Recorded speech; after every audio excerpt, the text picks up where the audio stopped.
Had you stepped on board the Pequod at a certain juncture of this post-mortemizing of the whale, and had you strolled forward nigh, the windlass, pretty sure am I that you would have scanned with no small curiosity a very strange enigmatical object, which you would have seen there, lying along lengthwise in the lee scuppers. Not the wondrous cistern in the whale's huge head, not the prodigy of his unhinged lower jaw, not the miracle of his symmetrical tail.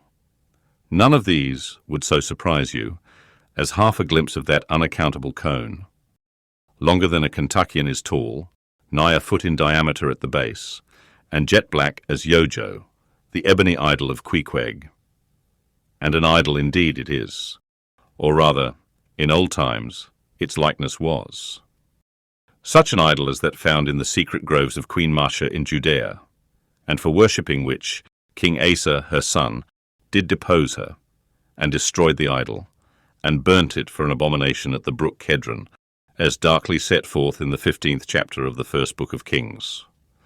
Look at the sailor, called the mincer, who now comes along, and assisted by two allies, heavily backs the grandissimus, as the mariners call it, and with bowed shoulders staggers off with it, as if he were a grenadier, carrying a dead comrade from the field.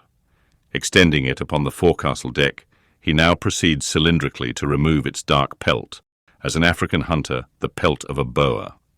This done, he turns the pelt inside out, like a pantaloon leg, gives it a good stretching, so as almost to double its diameter, and at last hangs it, well spread, in the rigging to dry.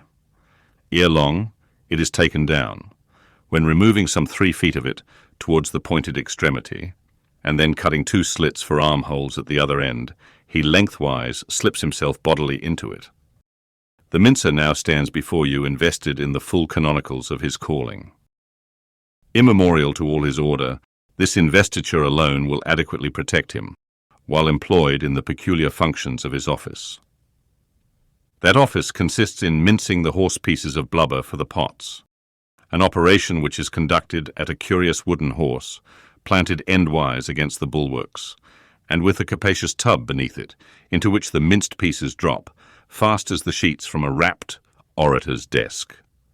Arrayed in decent black, occupying a conspicuous pulpit, intent on Bible leaves. What a candidate for an archbishopric, what a lad for a pope were this mincer. Bible leaves, Bible leaves. This is the invariable cry from the mates to the mincer.